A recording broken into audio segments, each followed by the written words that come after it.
पड़ गई रे, श्याम देखा तू कर गई, नजर हर बार पड़ गई रे, श्याम देखा तू कर गई रे, नजर हर बार पड़ गई रे, श्याम देखा तू कर गई रे, नजर हर बार पड़ गई रे, श्याम देखा तू कर गई रे। मेरे श्याम में कोई गुजरिया, मेरे लाल में कोई गुजरिया, तो कर गई रे, नजर हर बार पड़ गई रे, श्याम देखा तू कर गई रे, नजर हर बार पड़ गई रे, श्याम देखा तू कर गई रे।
कृष्ण के 8 विवाह हो गए।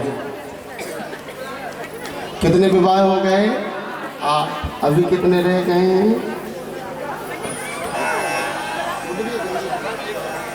16,100।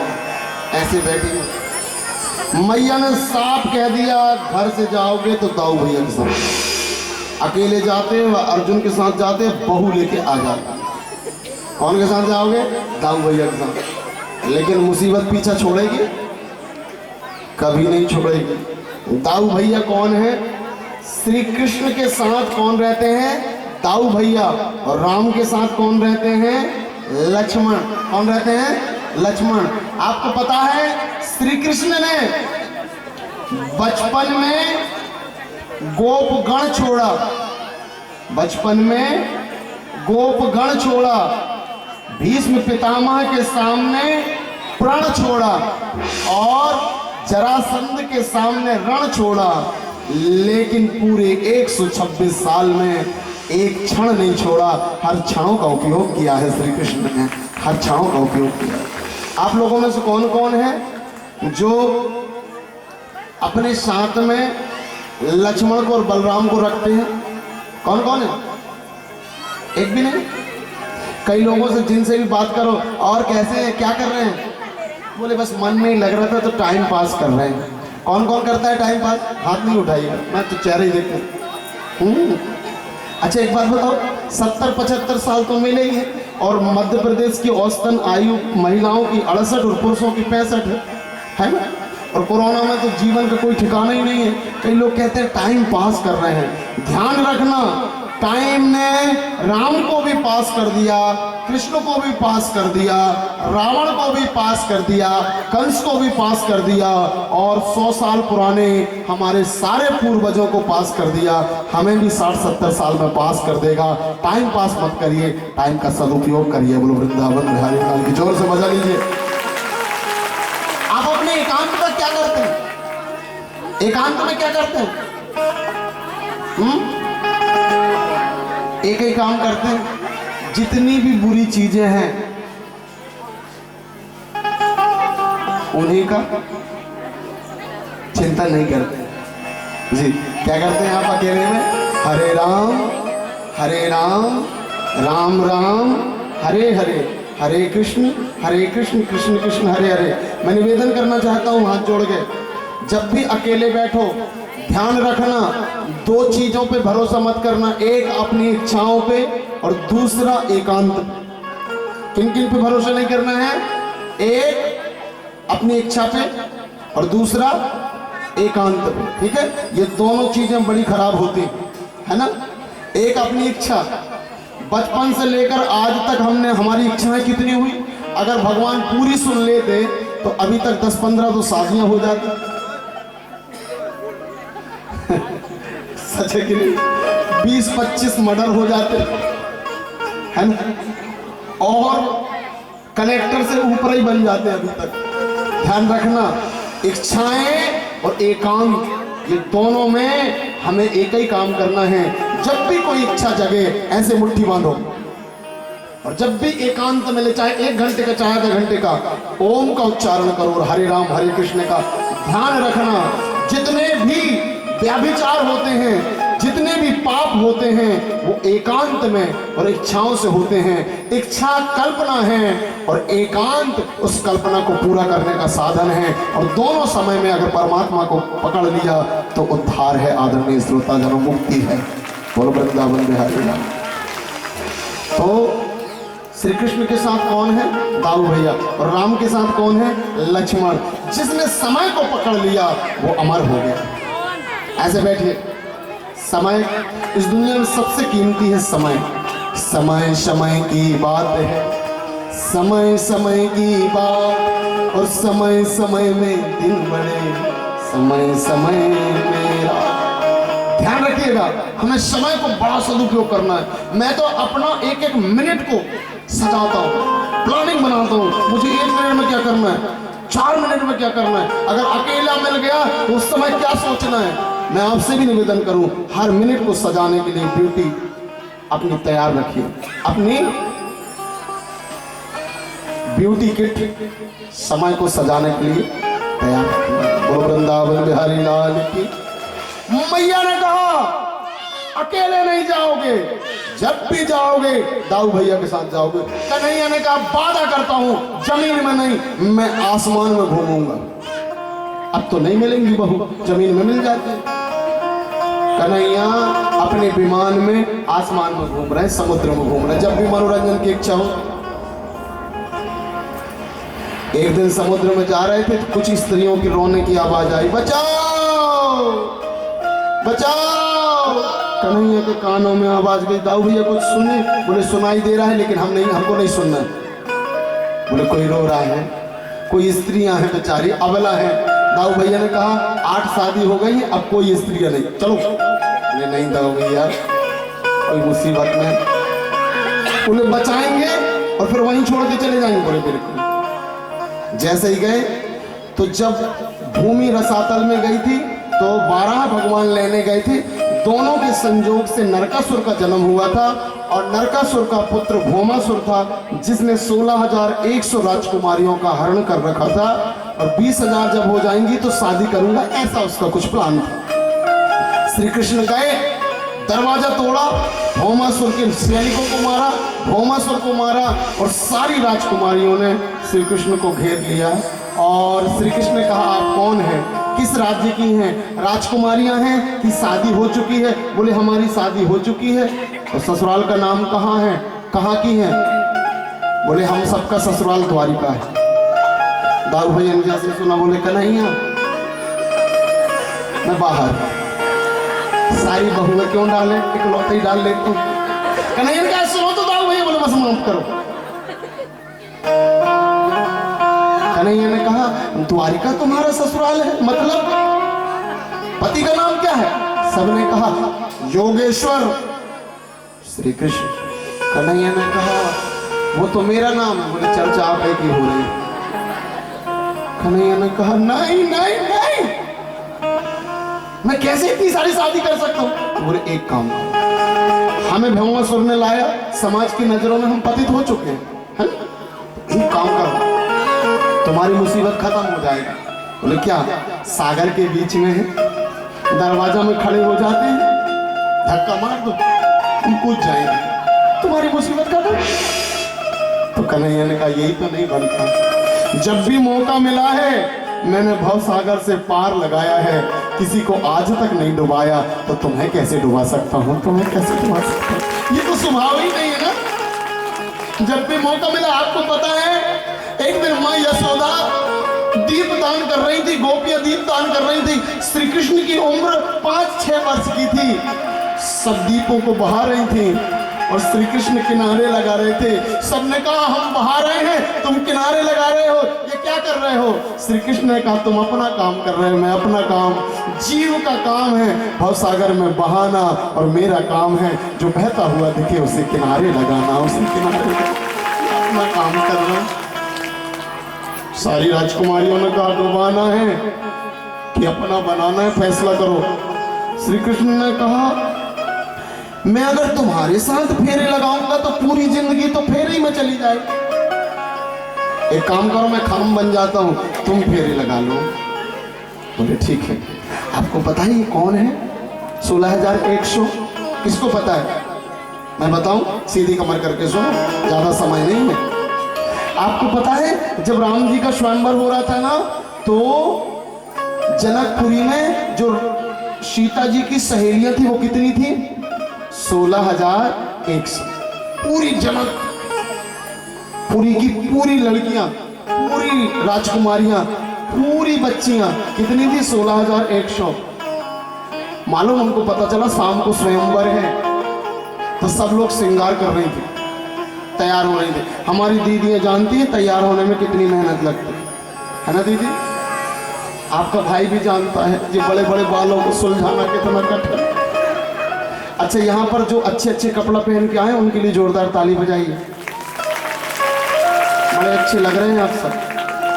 और जहाँ भी सत्संग में जाओ ना, अच्छे कपड़ा पहन के जाया करो। एक बात बताऊं, जब हम पार्टी में जाते हैं या किसी के जन्मदिन में जाते हैं, किसी की शादी में जाते हैं ना, तो लोगों को दिखाने के लिए जाते हैं, लेकिन सत्संग में आते हैं ना तो तैयार होकर परमात्मा को दिखाने आते हैं। देखो आपने हमें जो बनाया है ना, अब दुनिया के लिए तैयार होके नहीं, हम आपके लिए आए। कैसे लग रहे हैं पूछ लो, मैं भी पूछ लेता हूँ, ठीक लग रहा हूँ? क्योंकि जितने दिन इनको अच्छा लगेंगे उतने ही दिन ये रखेंगे, और जिस दिन अच्छे नहीं लगे ना तो उस दिन राम नाम सत्य है, किस पल करते कोई ठिकाना नहीं। इसलिए दुनिया के लिए तैयार हो, ठीक है, लेकिन जब भी सत्संग हो मैं निवेदन करना चाहता हूँ दीदियों से, सबसे अच्छी साड़ी, सबसे अच्छे जेवर नहीं, आजकल चोर बहुत हो गए, जी गलत निकल गया, सबसे अच्छी साड़ी, सबसे अच्छा श्रृंगार, और भाइयों से निवेदन है सबसे अच्छे कपड़े पहन के आना। क्यों? क्योंकि यहाँ पर हम परमात्मा को दिखाने आए। और आपको पता है सारी राजकुमारियां तैयार हुई और सीता जी के पीछे जाके खड़ी हो गई। आपने मुझे 7 दिन से देखा होगा, मैं सबको देखता हूं। आपको लगता होगा महाराज जी बिल्कुल सबको क्यों देखते हैं? ध्यान रखना, जो व्यक्ति निर्मल मन से, निर्मल आत्मा से किसी को भी अवॉइड करता है ना, इस दुनिया में सबसे बड़ा पाप कहलाता है। क्योंकि परमात्मा ने जिनको बनाया है उन्हें सबको प्रणाम करते हुए देखते चले आदरणीय श्रोताजनों। ये चेहरा, ये मूरत, ये तस्वीर ज्यादा दिन की नहीं है, कब ये तस्वीर बिगड़ जाए। उस बनाने वाले ने जिनको बनाया है देख के एक बार मुस्कुराइए, बहुत अच्छा बना है। तो राम जी के पीछे सारी खड़ी है, सॉरी सीता जी के पीछे सारी खड़ी है, और सब एक टक राम देखेंगे। 1 घंटे हो गए राम ने नहीं देखा, 5 घंटे हो गए राम ने नहीं देखा, 10 घंटे हो गए, वहां सब फंक्शन चल रहा था, राम ने देखा नहीं किसी को। सारी राजकुमारियां रोने लगी, हम दुनिया के लिए तैयार नहीं हुए थे, हम तुम्हारे लिए तैयार हुए थे, और तुम हमें नहीं देखते, केवल सीता को देखते हो। अगर हमारी हैसियत होती पत्नी बनने की तो हमें भी देखते। ध्यान रखना, राम से या कृष्ण से कुछ भी बातें करते हैं ना, परमात्मा अंतर्यामी होता है, वो तो बात करके भूल गई, लेकिन राम ने मन में सोच लिया जिस दिन लीला पुरुषोत्तम बनूंगा, जैसे सीता को पत्नी बनाया है, और जिस दिन मैं सीता को रुक्मणी जैसी पत्नी बनाऊंगा, उस दिन तुम्हें भी रुक्मणी जैसे अपनी पत्नियां बना लूंगा। आदरणीय श्रोताजनों, ध्यान रखिएगा, हम यहाँ बैठे हैं ना, अगर कभी मन हो जाए दुनिया से हार सी लगने लगे, ऐसा लगे दुनिया में कोई प्यार करने लायक नहीं, सब अपने अपने स्वार्थ में है, तो कहीं भी सत्संग हो तो गोविंद के सामने जाकर बैठ जाना और एक बार निवेदन करना, मैं तुम्हारा बनना चाहता हूँ, तुम्हारी बननी चाहती हूँ। ध्यान रखना, कोई ना कोई रोल हमें भी मिल जाएगा। आदरणीय श्रोताजनों, और एक बार अगर हमें मिल गया इस आत्मा को, अगर अवध बनी फिर से और कंकड़ बनने का और मौका मिल गया तो भी ठीक है, ब्रिज बना तो कोई पेड़ का पत्ता बनने को मिल गया तो काम हो जाएगा। सबने फेरा लगाया, और जैसे सबने फेरा लगाए तो कन्हैया ने आवाज लगाई, ताऊ भैया, ताऊ भैया आए। हाँ कन्हैया, कितनी सेट हुई? बोले तुम्हारे रथ में कितने बनेंगे ये बताओ। बोले खूब विस्तार करेंगे तो 4-4.5 हजार बनेंगे। बोले 4 चक्कर लगाना पड़ेगा। जैसे ही पहला चक्कर गया, मैया ने देखा और पूछा, क्यों दाऊ भैया, ये तीर्थ यात्री कहाँ के हैं? तुम अपने रथ को क्या तीर्थ यात्रियों में चलाने लगे? नहीं मैया, सब घर की बहुएं। मतलब? बोले कन्हैया की बहुएं हैं, और अभी 1 खेप लाया हूं, अभी 3 खेप और। मैया जहां खड़ी थी बैठ गई। सबने पूछा ये कौन है? बोले ये तुम्हारी इकलौती सास है, पैर पड़ लो। सबने पैर पड़ा और पूछा हमारा वाला कमरा? मैया ने सारा की, एक हो तो कमरा बता, जाओ जगह जगह मिले। सब अंदर गए, पहला खेप, दूसरे खेप, तीसरे खेप, चौथे खेप में कन्हैया आया और कन्हैया ने पूछा मैया की क्या स्थिति? दाऊ भैया बोले कोई स्थिति नहीं, मैया कोमा में है, कोई प्रतिक्रिया तो दे रही होगी। बोले जहां खड़ी थी वहीं बैठ गई और टुकुर टुकुर देख बस रही है। और कुछ कर रही है, बोले आंसू बहा रही है। और जब भी रख जाता है तो कुछ देखती और ढूंढती, कन्हैया को लगा बहू है तो मिल गई, मैया लग नहीं रहा है। जैसे ही कृष्ण पहुंचे और जैसे ही कृष्ण पहुंचे, माँ देवकी ने दोनों हाथ को फैला लिया, आ मेरे माधव, आ मेरे लाला, आ मेरे बेटा, आज तूने मेरे कोख को धन्य कर दिया। ये दुनिया पतित करती है लेकिन राम को या अहिल्या को पावन करते हैं, और आज ये मुझे कहकर बड़ी खुशी हो रही है, राम ने एक अहिल्या को पावन किया, मेरे कृष्ण ने हजारों अहिल्या को पावन कर दिया। ध्यान रखें, श्रीमद् भागवत जी की आरती में क्या कहते हैं? भागवत भगवान की है आरती, पापियों को पाप से हटाती। जिसके एक शब्द के बाद दूसरा शब्द पापियों को तारने वाली केवल आरती है, तो परमात्मा में कितना गुण होगा आदरणीय श्रोता जन, कितना गुण होगा। जोर से बजाइए। श्री कृष्ण, तुमने आज मेरी कूक को धन्य कर दिया।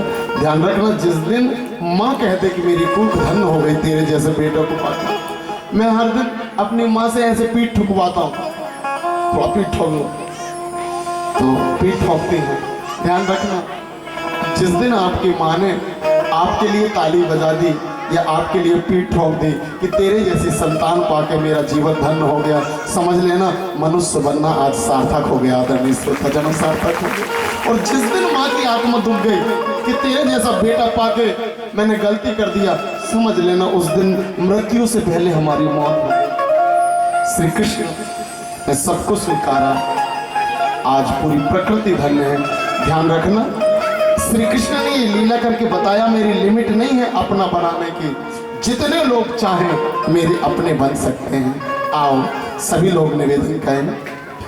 पहले भी कृष्ण के प्रेम में लाखों बीमार थे, लाखों मर गए, फिर भी लाखों तैयार हैं कृष्ण का प्रेम। और एक बात बताऊं, उनसे प्रेम करने वालों का हृदय कभी कम नहीं पड़ते, ये हृदय जन्मते रहेंगे, क्योंकि सनातन की स्थापना, तन की स्थापना करने वाला कृष्ण है, वो ब्रजवासी है। आओ हम भी अपने मुख्य धारा को याद करें। हाय मेरा दिल मेरा दिल मेरा दिल, दोनों हाथ जोड़िए। कौन कौन कृष्ण को बनना चाह रहे हैं? सभी बनना चाह रहे हैं तो इस श्लोक के साथ, नमस्ते देव देवेश शंख चक्र गदाधरा पद के चौपाद रूपाय परमात्मन नमोस्तुते। हाय मेरा दिल मेरा दिल मेरा दिल, हाय मेरा दिल मेरा। सबसे पहले एक बात कहिए, भगवान, बोलिए भगवान, जोर से बोलिए, भगवान जो करे ठीक करे, भगवान जो करे ठीक करे। गलत तो नहीं किया भगवान ने? ऐसे करिए, ठीक किया ना? सागर हर नदियों को अपना बनाता है, गलत तो नहीं करता? और उन्हीं नदियों को सूर्य नारायण फिर से सोख के हमें मीठा करके पहुंचाता है, गलत तो नहीं करता? सागर खारा करता है और सूर्य मीठा करता है। ध्यान रखना, हम जन्मते जाएंगे, परमात्मा में मिलते जाएंगे, फिर मीठे बन के संसार में आते जाएंगे। यही प्रकृति का नियम है। जोर से बजाइए। सागर में जाइए, फिर ऊपर जाइए, फिर नीचे गिरिए किसी कुल में, और फिर बहिए, फिर सागर में जाइए, फिर आत्मा बनिए, फिर नीचे गिरिए। यही सनातन है जो चलते रहता है। तो भगवान जो करे सो ठीक करे, बोलिए भगवान जो करे सो ठीक करे। एक राजा था, एक दिन वो गन्ना छील रहा था, बाजू में उसका सेनापति बैठा था, उसका तकिया कलाम था, वो हमेशा कहता था भगवान जो करे सो ठीक करे। वो गन्ना छील रहा था और उसकी एकदम से उंगली कट गई और उसके मुंह से निकल गया भगवान जो करे सो ठीक करे। गुस्सा आ गई, बोली मेरी उंगली कटी और तेरा भगवान ठीक करे, ऐसे आदमी को इसको जेल में डालो। मूड खराब तो था, बन गया शिकार खेलने, रास्ता भूल गया, और जैसे ही भूला तो कोल भीलों ने एक भद्रकाली से नर बलि की मनोकामना करी थी, तो ये पकड़ में आ गए। तो हुई करके भद्रकाली के सामने खड़ा कर दिया, और जैसे ही खड़ा करी तलवार मारने वाले थे कि एक की नजर गई कि ये खंडित है, उसने अपनी भाषा में बताया हुई। तो लोगों ने कहा क्या है? बोले खंडित है, इसकी बलि नहीं चढ़ेगी। जैसे ही उसको छोड़ा गया तो अकल ठिकाने आई यार, भगवान जो करे सो ठीक करे, अगर उंगली नहीं कटती तो। लेकिन जैसे ही गया अपने सेनापति को छुड़वाया, अपने मंत्री को, और कहा सुनो तुम सही कह तो भगवान जो करे सो ठीक करे, लेकिन अभी भी डाउट है। बोले क्यों? बोले मुझे तो भगवान ने ठीक किया, लेकिन तुम्हें जेल में क्यों डाला? बोले तुम समझे नहीं, अगर मुझे जेल में नहीं डालते तो मैं तुम्हारे साथ जाता और अपन दोनों रास्ता भूलते, तुम्हारी उंगली कटी थी तो तुम्हारी तो गर्दन बच जाती, लेकिन हमारी तो बलि चढ़ जाती, हमारी तो बलि चढ़ जाती। भगवान जो करे सो ठीक करे। ध्यान रखना, जो भी दुनिया में हो रहा है भगवान ही कर रहा है। अगर जय विजय को हिरण्याक्ष हिरण्यकश्यप बनाया है तो भगवान ने बनाया है, रावण और कुंभकर्ण को बुरा बनाया है तो भगवान ने बनाया है, और दंतवक्र शिशुपाल को अगर गाली देने वाला बनाया तो भगवान ने बनाया है। हम किसी को सुधार नहीं सकते, केवल खुद के जीवन को सुधारने का हमारा दायित्व है। आदरणीय श्रोताजनों, केवल खुद को सुधारिए, कोई अभियान नहीं, किसी को मत सुधारिए। और मैं गारंटी देता हूं, प्रहलाद ने किसी को नहीं सुधारा, फिर भी परमात्मा को जब प्रकट किया ना तो एक उंगली दिखा दिया, तो पत्थर से परमात्मा प्रकट कर लिया। अगर हम में ताकत होगी तो हम जहां उंगली दिखाएंगे वहीं सनातन धर्म प्रकट हो जाएगा। आदरणीय श्रोताजनों, सनातन धर्म तो किसी को